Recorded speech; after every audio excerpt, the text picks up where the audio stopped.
புதிதாக்கும் என்கிற இந்த நிகழ்ச்சிக்கு ஆண்டவராகிய இயேசு கிறிஸ்துவின் நாமத்தினாலே உங்கள் அனைவரையும் நாங்கள் வாழ்த்தி வரவேற்கிறோம். கர்த்தர் நல்லவர், அவருடைய கிருபை உங்கள் அனைவர் மேலும் என்றென்றும் இருப்பதாக. இந்த நாளிலே உங்களுக்காய் ஒரு வேத வசனத்தை வாசித்து உங்களுக்காய் நான் ஜெபிக்க விரும்புகிறேன். என்னோடு நீங்கள் இணைந்திருங்கள். யோவேல் தீர்க்கதரிசியினுடைய புத்தகம் 3வது அதிகாரம் 14வது வசனம். நியாய தீர்ப்பின் பள்ளத்தாக்கிலே ஜனங்கள் திரளாய் இருக்கிறார்கள். நியாய தீர்ப்பின் பள்ளத்தாக்கிலே கர்த்தரின் நாள் சமீபமாய் இருக்கிறது. வேதம் தெளிவாய் சொல்லுகிறது, நியாய தீர்ப்பின் பள்ளத்தாக்கு என்று ஒரு பள்ளத்தாக்கு இருப்பதாக. அங்கே ஜனங்கள் திரளாய் இருப்பதாய் சொல்லப்படுகிறது. இந்த நியாய தீர்ப்பின் பள்ளத்தாக்கு என்றால் என்ன? இந்த பூமியில ஒரு மனிதன் பிறந்து வாழ்ந்து ஒரு நாள் மரித்து விடுகிறான்.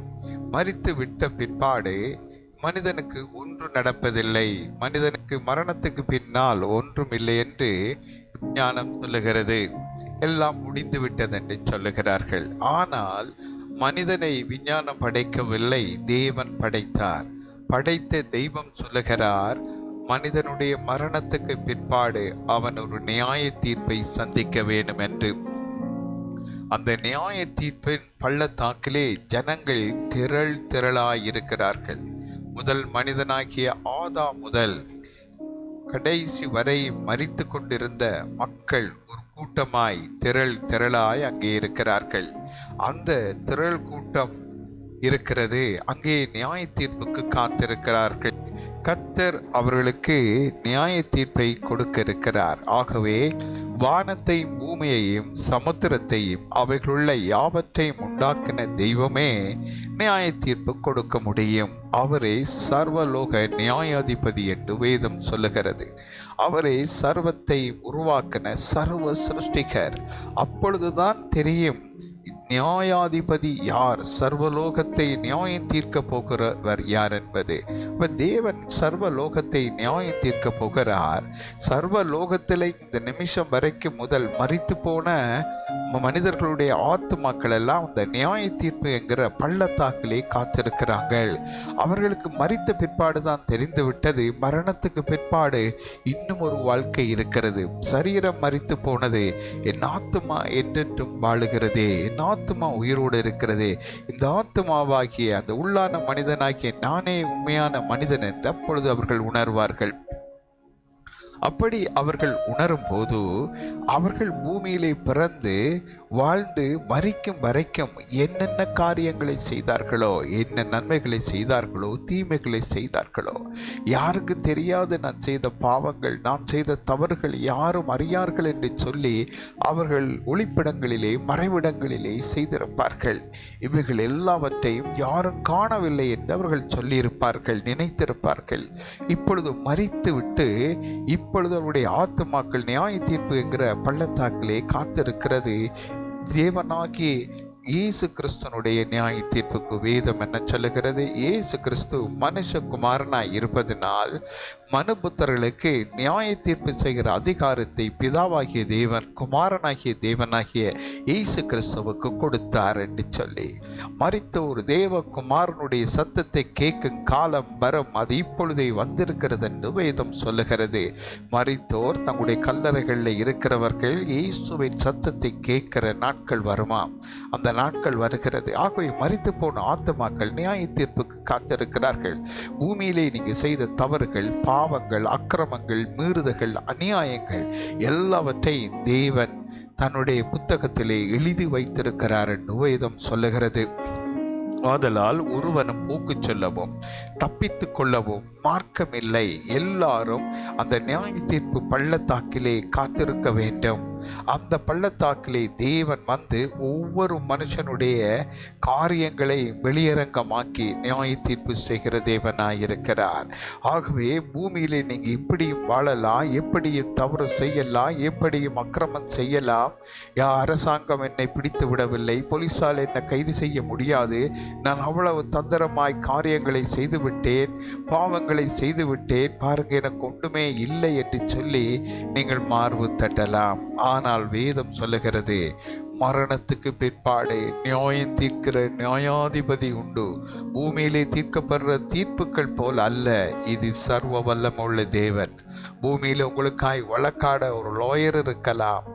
நீங்க செய்த தவற சரி என்று சொல்லி வாதிட்டு வெற்றி பெற்று கொடுக்கக்கூடிய ஞானமுள்ள புத்தி உள்ள வக்கீல்கள் இருக்கலாம். ஆனால் பரலோக தேவனுக்கு முன்பாய் ஒன்றுமே கிடையாது.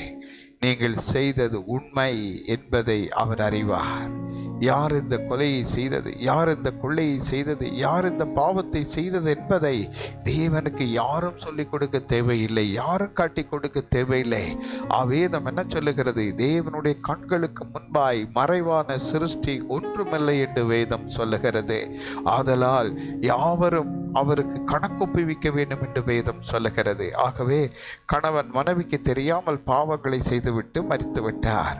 ஆனால் அவருக்கு மரித்து போயிட்டார் என்று வைத்துக் கொள்ளுங்கள். அவருக்கு இப்பொழுதுதான் தெரிகிறது, நியாய தீர்ப்பு பள்ளத்தாக்கில் நான் காத்திருக்கிறேனே, ஐயோ உயிர்த்தெழுதலே கணக்கு கேட்கப்படுகிற போது கணக்கொப்புவிக்க வேணுமே, அப்பொழுது என்னுடைய மனைவி அங்கே இருப்பார்களே, என்னுடைய பிள்ளைகள் அங்கே இருப்பார்களே, அவர்களுக்கு முன்னே நான் ஒரு நல்ல மனுஷனை போல வாழ்ந்து காட்டினேனே, என்னுடைய வாழ்க்கையில் இந்த ரகசிய பாவம், அந்த பாவம், இந்த பாவம், இப்படிப்பட்ட அக்கிரமங்களை எல்லாம் நான் செய்தனே, இதையெல்லாம் என் குடும்பத்தினர் அறிய போகிறார்களா, என் பெற்றார் அறிய போகிறார்களா?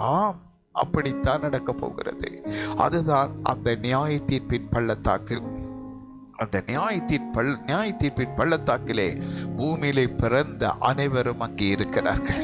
இதோ வேதம் என்ன சொல்லுகிறது? மனுஷகுமாரனாகிய இயேசு நியாய தீர்ப்பு செய்ய போகிறார் என்று. ஆதலால் இயேசு கிறிஸ்துவை யாரெல்லாம் தங்களுடைய உள்ளத்திலே சொந்த தெய்வமாய் ஏற்றுக்கொண்டு அவருடைய இரத்தத்தினால கழுவப்பட்டு மீட்கப்பட்டார்களோ அவர்கள் எல்லாரையும் இயேசு ஏற்றுக்கொள்ளுவார். நியாய தீர்ப்பின் பள்ளத்தாக்கில் இருக்கிற ஜனக்கூட்டத்தை கவனித்து பாருங்கள்.